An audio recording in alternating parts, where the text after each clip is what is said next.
रघुपति राघव राजा राम, पतित पावन सीताराम। रघुपति राघव राजा राम, पतित पावन सीताराम। धर्माविषयी इतक्या कल्पना, इतके विचारवाद काय ते सुरू आहेत. त्यात आचारलक्षणो धर्म हे अगदी सर्वमान्य गोष्ट आहे. शेवटी आचार हा माणसाचा धर्म. आता आचारानं तर तहानलेल्या पाणी देणं हा, या आचाराला कुठल्याही बाकीच्या संदर्भ नाहीत. फक्त माणसाची तहान, तीसुद्धा पक्षी प्राण्यांची तहान, आणि ती भागवण्याचा धर्म, एवढंच आहे. तर तसं विचार केला तर मूळ ज्यांनी ह्याचं खरं मांडलं, शोधलं, त्यांनी ह्या मूळ गोष्टी शोधल्या. तहानेला पाणी, भुकेला अन्न. तिथं त्यांनी हा विचार केला नाही की तो कोण आहे, तो काय आहे वगैरे. हे त्यांचे विचार पण डोक्यात नाही. त्यांचं मूळ लक्षण, त्यांचं लक्षणच त्यांनी मानलं आहे की आचार लक्षण हा. तेव्हा त्याचं खूप कशाने ओळखला जातो, तर या अर्थाने ओळखला जातो. मग आता धार्मिक कोणाला म्हणावं, तर हे आचार पाळणाऱ्याला धार्मिक म्हणावं. आदर आहे, कृतज्ञता आहे, किती भाव आहेत, ते सगळ्यांचे आचार त्याच्याकडे आहेत काय, तर तो त्या अर्थाने धार्मिक पण आहे. अमुक धर्माचा म्हणून धार्मिक नाही.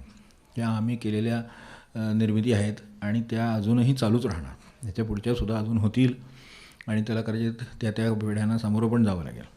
पण त्यांनी ठरत नाही, कारण याच्यातली मूलतत्त्व कुठेही गेलं तरी ही आपल्याला मुळातली सारखी आहेत.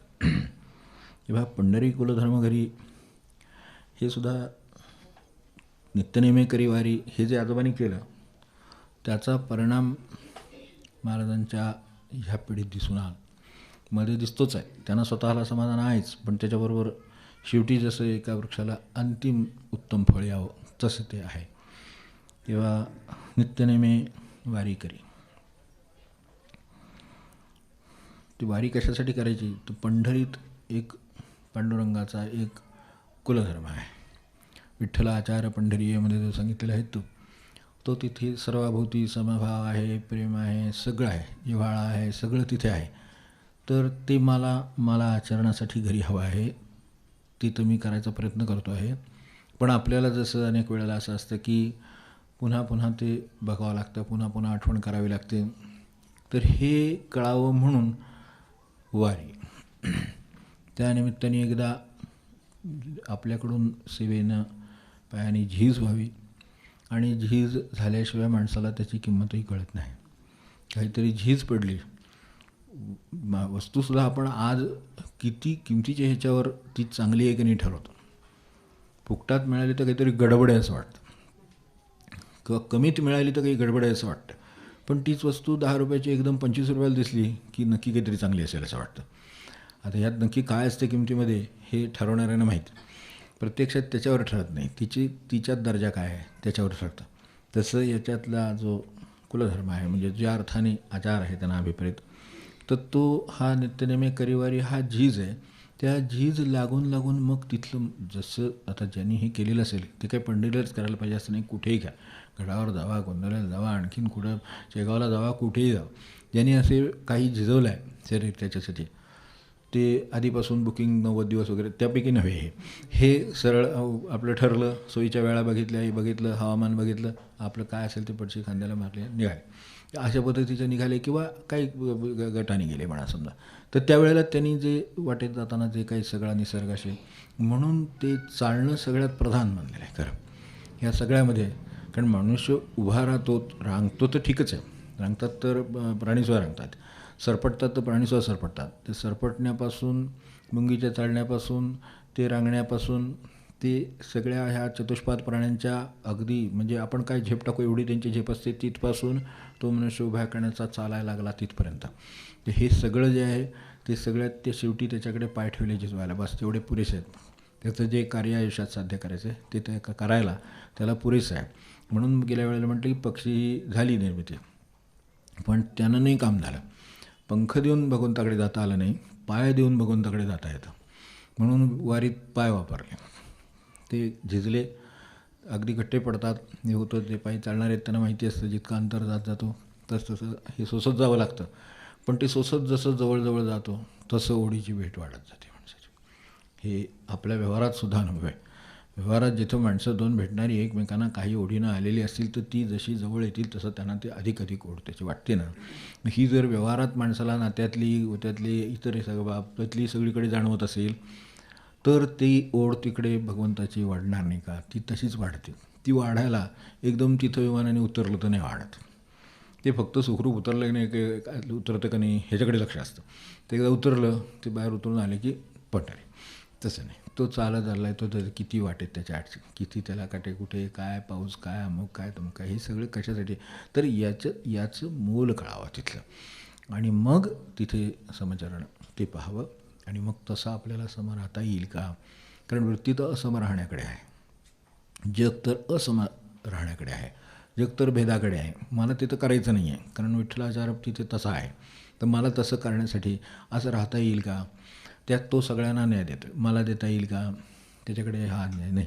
मला तो देता येईल का? तर मी तो द्यावा. म्हणजे अशा पद्धतीनं मला जे जे करायचं आहे त्याची एकदा परत सगळी आठवण होणं आणि त्याचं मूल लक्षात येऊन आठवण होणं. तर हे कळण्यासाठी ही वारी. म्हणून नित्यनेमे वारी करी म्हणून जे खरे वारकरी त्यांना 4 वाऱ्या लावून दिलेले आपल्याला. मग सर्वसाधारण आषाढी कार्तिकी, मग त्यातही आषाढी. म्हणजे शेवटी आता काहीच करायचं अगदी कमीत कमी करायचं आलं तर शेवटी आषाढीवर येतं. मग ज्यांचं अधिक ते परिपक्व आहे, अधिक ज्यांना ज्याची ओढ आहे ते कार्तिकीवर, मग बाकीच्या 2 वाऱ्या. असं करत त्यांना ते 4 महिन्यांनी आठवण करण्याची गरज आहेच हे त्यांच्या लक्षात आलेलंच आहे. आणि त्यातून बस हे तर व्यवहाराने तर शक्य नाही, म्हणून दर महिन्याला एकादशी लावून दिली की निदान त्याला 1-2 वेळा आठवण होईल. कारण शुद्ध पक्षातली आठवण वद्य पक्षात राहील अशातली काही गॅरंटी नाही. चंद्रासारखंच काम आहे आपलं. तेव्हा तिथे एकदम कलेकलेनं आणि नंतर कलेकलेनं तर ते काय होतं ते तसं आपलं होतं, ते ठरतं आणि नंतर मग ते लक्षातच राहत नाही. ते तसं होऊ नये म्हणून स्मरणात राहण्यासाठी एकादशी लावून दिली, नाही दर 15 दिवसांनी आठवण झाली. मग 4 महिन्यांनी वारी लावून दिली, ते तिकडचं स्मरण व्हावं, पुन्हा एकदा ते दर्शन व्हावं, मग परत एकदा आनंद मिळावा, परत एकदा उत्साह स्फूर्ती मिळावी आणि माणसाने काम करावं, याच्यासाठी ते लावून दिलं. ते असं करत मग 1 लावून दिली, 2 दिल्या, 3 दिल्या, 4 दिल्या, काय द्यायला जे शक्य असेल ते करावं. आणि परत पुन्हा एकदा असंही आहे, निष्ठावंत वारकऱ्याला पुन्हा परत एकदा सांगितलं की ते पुरं करा, ती पौर्णिमा करा. तिथली पौर्णिमा संपली की मग आळंदीला जावं, देऊला जावं, मग वारी पुरी होणार. आळंदीला गेल्याशिवाय पुरी होणार नाही. कारण शेवटी ज्याच्याकडं जायचं ते ज्यांनी सांगितलं त्याला विसरून चालत नाही. तेव्हा तिथे तर जायचंच आहे, ते उत्तमच आहे, त्याच्याने आपलं काम झालंच आहे. पण ज्यांनी हे गुरुगोविंद दऊ खडे का केला गोपाय जसं आहे ते बलिहारी गुरु आपण ज्यानं गोविंद बेला आहे. ज्याने मला भगवंताकडे पाठवलं, त्याचं दर्शन घडवून दिलं, मला आचार घालून दिला, तो मला आचाराची आठवण करून दिली, माझं परीक्षण त्यानिमित्ताने झालं. पंढरीला जाणं म्हणजे आरशासमोर उभं राहण्यासारखं आहे. तर ते करावं आणि ते झालं की परत येऊन सांगावं की आलो बरं करत येऊन, आणि आलो बरं परत येऊन यामध्ये तुमच्या कृपेने गेलो आणि तुमच्या कृपेने आलो. तुम्ही सांगितलं म्हणून माझ्याकडून हे झालं, नाहीतर आत्तापर्यंत मला काय अडचण होती का करायला?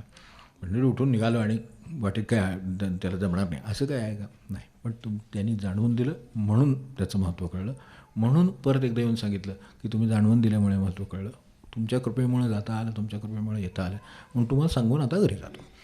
तेव्हा आता घरी गेल्यावर माझंही टिकू दे एवढी परत एकदा त्यांना प्रार्थना. म्हणून तिथे येऊन ती पुन्हा एकदा नमस्कार, नित्यनेमे वारी केली. मग भजन कळा कुसरी टाळा वीणा मृदंग, प्रातःकाळी करुणी स्नान, ब्रह्मकर्म देवता अर्चन, भगवद्गीता करी पठण अतिप्रीती. गेल्या वेळेला आपण ते पाहिलं. नित्य हरिपाठवाची आल्या अतिथा नवेची, आवडी अध्यात्म श्रवणाची जया लागे, रात्रौ हरिभजनी सादर. रात्रीला जर काय काम असेल, शेवटचं काम तर चित्ताची मलिनता नाशी करणं, ते शांत करणं, तर हे काम भजनासारख्या कशानं होत नाही. किंवा त्यावेळेला तो गजार आहे, रात्र हरिभजनी सादर, वाणी जयाचे मधुर, प्रेमे वाहे नयनी नीर, नाच तसे प्रेम भारे, भगवतचरणी आढळ लक्ष. भगवतचरणी आढळ लक्ष ठेवायचं, तो व्यवहार कसा होईल असं वाटतं, म्हणून परत ती ओवी पूर्ण एकदा वाचायचं. भगवतचरणी आढळ लक्ष, ते लक्ष ठेवून माणसाला कामं करता येतात. एका वेळा डोक्यावर पूर्वीच्या काळातले जसं एका वेळेला डोक्यावर अंडा, इकडे घागर, कमरेवर मूल, त्याच्यावर लक्ष, हे सगळं करून बरोबर न सांडता पाणी घरी आणता येत होतं. आजही म्हणताला ते करतायत. एकाच वेळेला आता एका शेगडीवर नाही, 2-2 शेगड्या झाल्या, 3 झाल्या, तरी तिन्हीवर ठेवलेली असली वस्तूवर लक्ष असतं एकाच वेळेला. नाही तर मी एक बघत होते म्हणून दुसऱ्या तिसऱ्याचं असं होतं गेलं, असं होत नाही. तिकडे पण लक्ष आहे, इकडे पण लक्ष आहे, इकडे पण लक्ष आहे. तेव्हा माणसाला तसं अष्टावधानी जे पुढे आडनावसुद्धा आहे, पण अष्टावधानी जे आहेत ते लोक असेच आहेत एका वेळेला. आणि आपल्याला तेवढं प्रपंचामध्ये सुद्धा व्यवधान असतं. या क्षणी बाहेर कसला आवाज आला, लक्ष जाईल. आता इकडचं लक्ष जाणार नाही असं नाही, इकडे लक्ष आहे, पण तरीसुद्धा एखादा हॉर्न वाजला, एखादं काय वाजलं तर ते लक्ष जाईल. तर ते एकाच वेळेला ती दोन्ही लक्ष ठेवण्याची जर माणसाकडे जर शक्ती आहे तर भगवतचरणी आढळ ठेवावं आणि बाकीचं लक्ष उरलेलं इतर कामांना द्यावं. कुठे आढळ ठेवायचा हा प्रश्न आहे.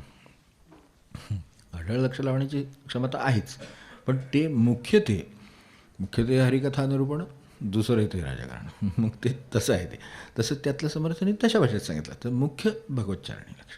मग आता तर प्रपंचातले सगळे प्रसंग वाटेत येत जाणार. ते कोणाच्या वाट्याला या पद्धतीनं, त्या पद्धतीनं, या परीनं काहीतरी होत राहणार. पण ते आढळ लक्ष असल्यामुळं इकडच्या प्रसंगांचं जे त्याचं महत्त्व आहे, त्याला द्यायचं स्थान आहे, ते सगळं प्रमाणाने ठरतं. हा इतकं लक्ष घालण्यासारखी ही गोष्ट नाही. ही नामाच्यापेक्षा मोठी आहे का? नाही. ही महाराजांपेक्षा मोठी आहे का? नाही. भगवंतापेक्षा मोठी आहे का? नाही. मग त्याच्यापेक्षा लक्ष घालायचं काही कारण नाही. ठीक, एवढी अशी व्यवहाराने केली. ती केल्यानंतर आता त्याच्याकडं आपलं लक्ष आढळ लक्ष भगवतचरणी. तेव्हा कुठे लक्ष आढळ असावं हे सांगितलं. आणि मग प्रपंची उद्यमी अतिदक्ष, ते तर करायचंच आहे. किंवा त्यावेळेला हे करताना भगवतचरणी आढळ लक्ष आहे ते ढळू नये हे करून. आता विद्यावृत्ती व्यवहार मुलाच्या बाबतीत काय केलं, विद्यावृत्ती व्यवहार शिकवून केला थोर, मग विवाहाचा विचार करू लागले. त्या काळीसुद्धा परिस्थिती अशीच होती बरं का. गमतच वाटते. सगळं वर्णन हे एवढं एक 10 ओव्या वाचलं की नाही की वाटतं की एक 100 वर्षात, 200 वर्षात, 500 वर्षात काय बदललं का नाही कोणास ठाऊक. वर पाहावया अनेक गावोगावीचे येती लोक, विद्यावैभव वागणूक वर रूप पाहती.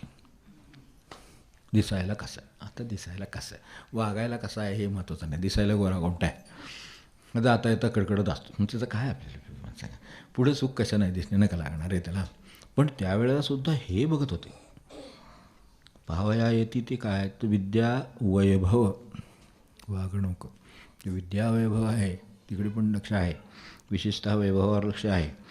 वररूप पाहते, कोणी वैभव वांछिते. काय काय मुलाच्या बाबतीत बघत असतील. कोणी वैभव वांछिती, कोणी वयसीमा पाहती, कोणी शरीर संपत्ती आणि स्वरूप. बरोबर, म्हणजे फार काय मोठा बदल आहे नाही, होणारही नाही ना. मनुष्याच्या साधारण प्रपंचाचं करणारं मन ठेवण तीच आहे. त्यामुळं त्याच्याकडं काय आहे, कोणी शरीर संपत्ती आणि स्वरूप. कोणी म्हणती पाहिजे वर केवळ. अगदी काय काय कमाल आहे त्यांचीसुद्धा. 100 वर्षापूर्वी माणसं आज सुद्धा म्हणतात आई वडील लोक, तसं आहे ते. पण ते तेव्हासुद्धा कोणी म्हणती पाहिजे वर. बरं, हे लिहिले हे 1920च्या दरम्यानची गोष्ट आहे. 20-21मध्ये हे लिहिलं, पूर्ण झालं. म्हणजे निदान आज 100 वर्ष म्हणा की मागे 100 वर्ष ज्यावेळेला ते असं लिहितात त्यावेळेला ते त्यावेळेची प्रघात आणि सगळ्या त्यावेळेच्या काय प्रथा असतील त्या विचार करूनच लिहित आहेत ना. मग कोणी पाहते असं ज्यावेळेला ते म्हणतात, कोणी म्हणती पाहिजे वर केवळ, नको सासू सासऱ्यांचा छळ. ह्याच्यापेक्षा काय जीवनात फरक पडला मला सांगा. खरोखर प्रगती केली का नाही केली का काय, आता सगळं समजूनच घ्यायचं आहे. किती मुद्द्याचं आणि किती सारांशाने आहे. तर म्हणती पाहिजे वर केवळ, नको सासू सासऱ्यांचा छळ, नणदा जावांचा जोंजाळ आसूच नाही. बहीण आहे का, तिचं लग्न झालं आहे का, ती लांब राहते का, हे 3 महत्त्वाचे प्रश्न साधारणपणे असे असतात. तर तसं ती लांब राहत असली मग काय असू दे तिकडं. आणि त्यातल्या त्यात परदेशात असले तर फारच होतं. हे रूढ डोक्याला ताप नाही, कारण तिथं असलं तरी पुन्हा ते जात राहणार, आपल्याला जावं यावं लागणार. त्यापेक्षा आपलं लांब बसलं म्हणजे बरं. ते लांब बसलं म्हणजे बरं हे तेव्हापासून आहे. निदान 100-125 वर्षे झाली. त्याच्या आधी त्याच्यापेक्षा तसंच आहे. कोणी म्हणते वरच पाहिजे केवळ, नको सासू सासऱ्यांचा छळ. आता सासू सासरे काय छळच करायला बसलेत का? म्हणजे त्या काळी करत असतील, मी नाही असं म्हणत नाही, पण तरीसुद्धा काही मदत, काही मार्गदर्शन, हे काहीतरी करतच असतील की. तुम्हाला काही त्यांनी करून ठेवलं आहे त्याच्यातच आलो ना. आलोच मुळात कुठं आलो, त्यांनी बांधलेल्या घरातच आलो ना. ही इथपासून त्यांची मदत आहे तसं विचार केला तर. पण तसं वाटत नाही. त्यांचं छळ, हे घर त्यांचं, आपलं काही नाही आहे, आपलं इथं काही नाही. ज्याचं तुमचं आणि कुठलं काय असायचं वेगळं, ते सगळ्यांचं मिळून नाही का, तसं नाही वाटत. ते तेव्हाही तसं वाटत नव्हतं. त्यामुळं नको सासू सासऱ्यांचं सगळं, नणंदा आणि जावा, म्हणजे ते भाऊ पण नको, भाऊजाई पण नकोच ते सगळं. म्हणजे काही नको ही वृत्ती त्यावेळेलासुद्धा घर बघताना लोकांची होती, तर काही नको असूच नाही. म्हणून ती वरविद्वान असावा, कोणी म्हणे उद्यमी हवा, बरोबर, ज्याच्या त्याच्या ठेवणीनं तो पाहणं. पण पुढचं गमतच आहे सगळे. धारिष्ट असावा बरवा सकाळ ठाई, बरोबर, धारिष्ट पाहिजे इथपर्यंत ठीक आहे. कोणी म्हणे भलते झालिया स्थावर असावे खाव्या. तेव्हा सुद्धा माणसं म्हणतात जमीन जमलं आहे का, असलं ते वेळी विकून खाईल. आता तुम्ही एवढा उद्यमी बघितला आहे, विद्वान बघितला आहे, धारिष्ट्याचं बघितलं आहे, तर त्याला जमिनी विकून राहायची काय वेळ येईल. म्हणजे आधीचं काहीतरी चुकलं असलं पाहिजे, तर ही वेळ येणार असं. आणि ही वेळ तरी कशाला हवी अशी. पण त्यावेळेलासुद्धा हे बघण्याचं आहेच.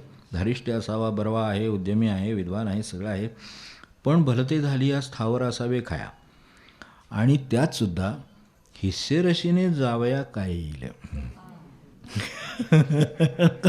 पुन्हा तुकडे तिथं आहेतच. पुन्हा नावं लावायची, त्याच्यातले 20%, 50%, 25% सगळं त्यावेळेला त्या पद्धतीनं आणेवारीनं कवीना, अजूनही आणेवारीच आहे. त्या आणेवारीनं सुद्धा किती येईल साधारण याचा अंदाज घेतल्याशिवाय, अरे आणेवारी कुठली काय, रोजचं जेवायचं खायचा प्रश्न आहे. पण नाही, त्यातसुद्धा हिस्सेरशीने जावया काय येईल. समजा वेळ आलीच तर त्याला आणेवारीनं काय पडेल. 4 भावंडं, 4 भाऊ, काय 4 जावा, काय 4 नंदा, काय पद्धत असेल. मुलांची पद्धत होती त्या काळात, सगळीच धरू त्यावेळेची. आता सगळ्याचाच विचार करावा लागतो. त्यात आणखीनच हिस्सेरेशन कमी येईल मला वाटतं. पण तसं विचार केला तर ते तेव्हा 4 मुलं, आता मुलंही त्यावेळेला जास्त होती, त्यामुळे मुलगे 4 असले तर 4 त्याच्या वाट्याला येईल. मग त्यात तिचं भागेल का, म्हणजे मुलीचं त्यात भागेल का. तेव्हा आता हे थोरंच म्हणायचे की रावजी एकटेच होते म्हणून, म्हणजे त्यांना हे फार विचार करावे लागले नसतील. पण म्हणे भरते झाली स्थावर असावे खाया, हिस्सेरशीने जाव्या काय येईल. कित्येक बिडाल बुद्धी विक्रये खाती द्रव्यनिधी, असेल जे जे प्रारब्धी तैसे कन्येचे होईल. म्हणून देतात. न पाहती वय सीमा कुलविद्या आरामा, कन्या विक्रयी अधमाधमा अधोगती होत. दोन्ही बाजूनी आहे. पूर्वीच्या काळी देण्याची आणि अजूनही देण्याची पद्धत आहे. तेव्हा तशा तऱ्हेची देण्याघेण्याचे आहे कार्यक्रम त्यावेळेलासुद्धा होता. मग कित्येक धनाने भुलले, कित्येक धनाने भुलले, पैशाला बघून केला असेल, माणसाकडं बघून केलं असेल तर सुखाला पडेल. पैशाकडं बघून केलं असेल तर सुखाला पडेलच असं नाही. पैसेवान मनुष्य वाईट आहे अशातला भाग नाही, पण पैसेवान मनुष्य वाईट असण्याची शक्यता जास्त आहे. तेव्हा स्वभावाला तो जुमानणार नाही, कार्य असेल काय असेल ते असेल त्याचं, पण ते आहे ते नक्की सुखाला पडण्याची शक्यता आहे, आणि सुखाला न पडण्याची शक्यता आहे, कमी होण्याची शक्यता आहे. कित्येक धनाने भुलले म्हटलेलं आहे की धनवंत पाहून, ठीक आहे धनवंत पाहून करावा, पण तरीसुद्धा स्वभाव पाहून करावं असं नाही. कित्येक धनाने भुलले अधर्माचे पाये घातले. कारण जिथे जास्त पैसा आहे तिथेच काहीतरी सुचतं जास्त, मग अधर्माचा प्रश्न तिथे येतो. आणि मग टिकवण्यासाठी पुढचे सगळे अधर्म त्याच्यात आहेत, त्यात काय वर्णन करायचं कारण नाही. अधर्माचे पाये घातले, कुलवंत सात्विक भले विरळा शोधे. त्या वेळेलासुद्धा वागणूक किंवा हे सगळं सात्विकता बघून कुलवंत आणि सात्विक, तर सात्विक बघणारे लोक कमी होते तेव्हासुद्धा. सात्विक आहे म्हणून लग्न केलं, अरे त्याला नोकरी पगार कमी आहे, अरे पण तो सात्विक आहे असं म्हणणार आजसुद्धा भेटणं दुर्विरळच आहे की नाही. किंवा तो मनुष्य सात्विक आहे तर त्याच्याशी लग्न करायला हरकत नाही असं नाही मनुष्य म्हणत. त्यांच्याकडं गाडी किती, त्यांच्याकडे हे किती, त्यांचा बंगला आहे का नाही, त्यांचं स्वतःचं घर आहे का, फ्लॅट आहे का स्वतःचा, अमका आहे का तुमकं, हेच बघतो ना. सात्विक भले असे असलेले विरळा शोधी असं म्हटलेलं आहे. त्यामुळं यावरनं आपण ऐसो ऐशी लोकस्थिती, लोकस्थितीचा विचार केला तर अशी परिस्थिती त्या काळात होती. आपण विचार करताना काय करावं ते त्याच्यातून कळावं म्हणून हे सांगितलं. कुलवंत बुद्धिवंत आचारशील दयावंत, विवेक आणि भगवत भक्त असता भले. ह्याच्यापेक्षा काय सांगायचं, सारांश म्हणून काय बघायला पाहिजे ते काय सांगायचं तर कुलवंत, बुद्धिवंत, आचारशील, दयावंत, विवेकी आणि भगवत भक्त हे जर असेल तर भलं आहे. नाहीतर भल्याची खात्री नाही ह्यातलं काही नसलं तर. तेव्हा अधर्मे धन मिळविती, धार्मिकाचा आवा आणती आणि धना पाहून भलती किती एक, हे पण त्या काळात आहे. बरोबर दोन्ही पॅरलल मांडून ठेवलेले. इकडे आचारशील दयावंत म्हटलं आहे, तो दया दाखवील, वेळेला क्षमा करील, विवेकी राहील स्वतः, आणि इतकं सगळं असूनसुद्धा भगवत भक्त असेल तर ते पत्करा, असं त्यांचं त्यावेळेलाही म्हणणं आहे. दैवयोगे दारिद्र्य आले, किती विचार करून ठेवलेले आहेत. मी त्यांनीसुद्धा आईवडिलांनी त्या काळात हे विचार केलेत किंवा करावेत, असं त्यांचं म्हणणं आहे. दैवयोगे दारिद्र्य आले, नीतीने पाहिजे भोगिले, कुनीतीकरिता गेले श्रेष्ठत्व कुळाचे. अशा तऱ्हेनं दैवयोगे दारिद्र्य आले तर ते सुद्धा शांतचित्ताने आणि यांनी भोगलं पाहिजे, असं त्यांचं म्हणणं आहे. ते येईल. एखादं काय सांगून आपण करावं, एखादं बिझनेस हाऊस एकदा टॉपवर असतो आणि एकदा खाली येतं, हे आपण बाहेर बघत नाही काच परिस्थितीत. मग त्यावेळेला घरातल्या माणसांचं काय होणार? ते डिप्रेशनमध्ये राहणार का साध्या भाषेत? आपल्या आजच्या भाषेमध्ये सगळे डिप्रेशनमध्ये जाऊन मानसिक आजारात जाणार का? तर नाही. कारण ते काय आहेत तर कुलवंत, बुद्धिवंत, आचारशील, दयावंत आहेत आणि विवेकी आहेत आणि भगवत भक्त आहेत. त्यामुळे त्यांची ते हे वर खाली परिस्थिती झाली तरी त्यांच्यावर काही फरक पडत नाही. मागे दागिन्यांचं महाराजांनी जसं त्या पत्नीचं सांगितलं की तुमच्या अंगावर दागिने दिसतात, कधी दिसत नाहीत, हे काय आहे नक्की, तुमचं काय परिस्थिती असते? त्यांचा व्यापार आहे, व्यवसाय. अगदी सोप्या भाषेत सांगितलं. त्यांचा व्यवसाय व्यापार आहे. व्यापार म्हटल्यावर चढउतार चालायचेच. हे आधी लोकांना उत्तर देण्यासाठीच खरं दागिने घालायचे, खरं सांगायचं तर, आणि नाहीतरी लोकांनाही बघण्यासाठीच घालायचं.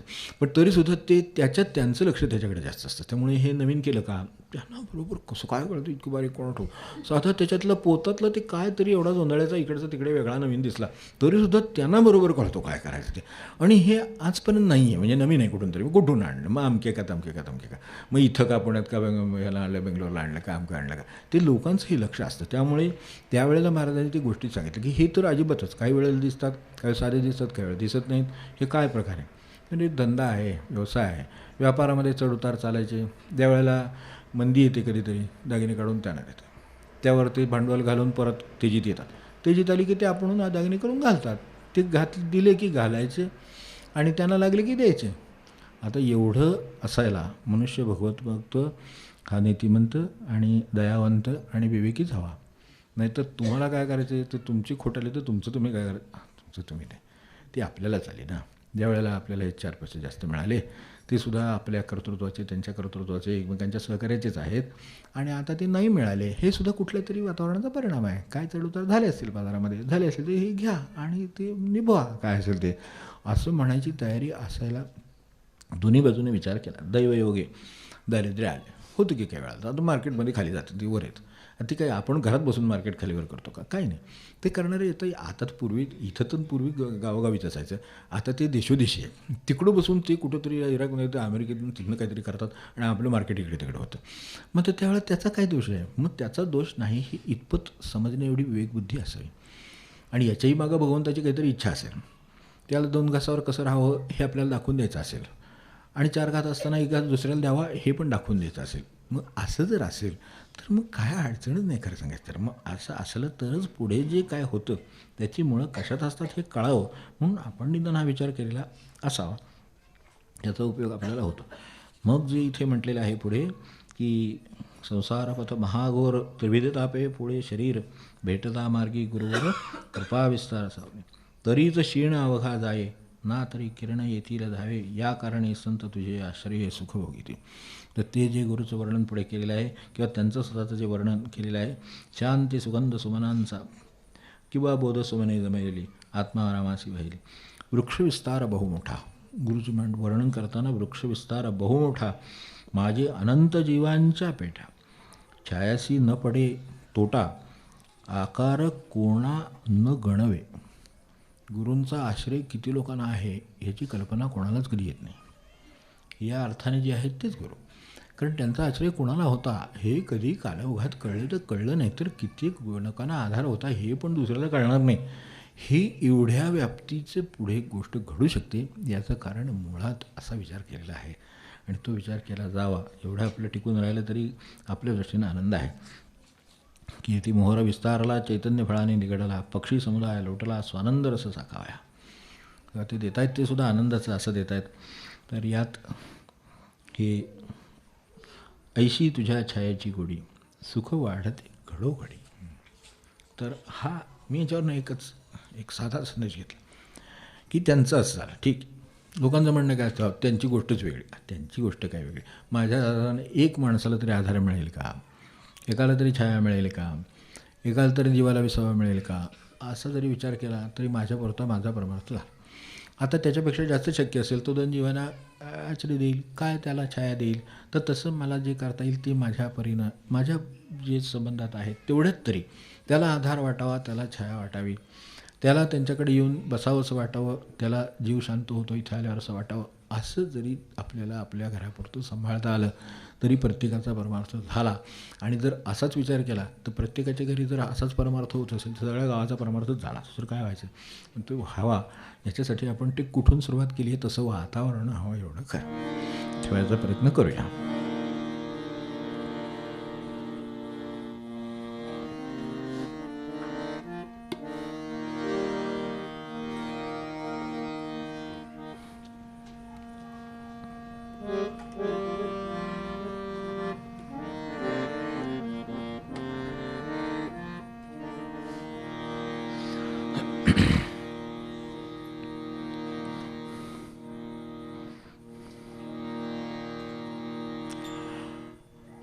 त्या शनिवारी जे तिथे संबंधित नसतात त्यांच्यातले कोणी असेल तर त्यांच्यासाठी नोंदणीची आठवण केली.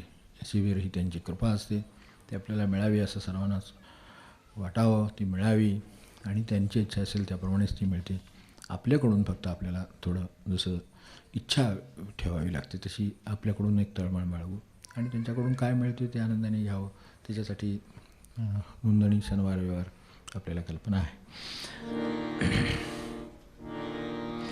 आम्हा पतिता पावन, आम्हा पतिता पावन, करिसी तूची एक धन्य, करिसी तूची एक धन्य, करिसी तूची एक धन्य, करिसी तूची एक धन्य. आम्हा पतिता पावन, आम्हा पतिता पावन, करिसी तूची एक धन्य, करिसी तूची एक धन्य, करिसी तूची एक धन्य. अवघे आवडती विकार, अवघे आवडती विकार, पदोपदी तुमचा विसर, अवघे आवडती विकार, पदोपदी तुमचा विसर, पदोपदी तुमचा विसर, पदोपदी तुमचा विसर. अवघे आवडती विकार, पदोपदी तुमचा विसर, पदोपदी तुमचा विसर, पदोपदी तुमचा विसर. नित्य करीतो पोट धंदा, नित्य करीतो पोट धंदा, वाटे संकीर्तन आपदा, वाटे संकीर्तन आपदा, वाटे संकीर्तन आपदा, वाटे संकीर्तन आपदा. नित्य करीतो पोट धंदा, नित्य करीतो पोट धंदा, वाटे संकीर्तन आपदा, वाटे संकीर्तन आपदा, वाटे संकीर्तन आपदा. किती क्षोभाचे हे वणवे, किती क्षोभाचे हे वणवे, नच वाटे तुझ भेटावे, किती क्षोभाचे हे वणवे, नये वाटे तुझ भेटावे, नच वाटे तुझ भेटावे, नच वाटे तुझ भेटावे.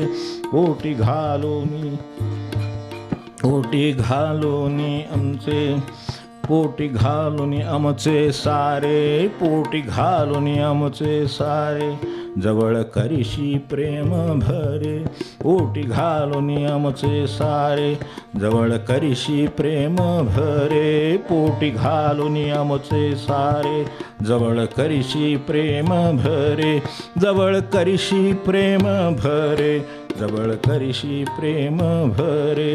दीन म्हणे कृपा स्मरू, दीन म्हणे कृपा स्मरू विठ्ठल चरण हृदयी धरू दीन म्हणे कृपा स्मरू विठ्ठल चरण हृदयी धरू विठ्ठल चरण हृदयी धरू विठ्ठल चरण हृदयी धरू दीन म्हणे कृपा स्मरू विठ्ठल चरण हृदयी धरू विठ्ठल चरण हृदयी धरू विठ्ठल चरण हृदयी धरू पुंडलिक वरदारी विठ्ठल श्री ज्ञानदेव तुकाराम पंढरीनाथ महाराज की जानकी जीवन स्मरण जय जय राम.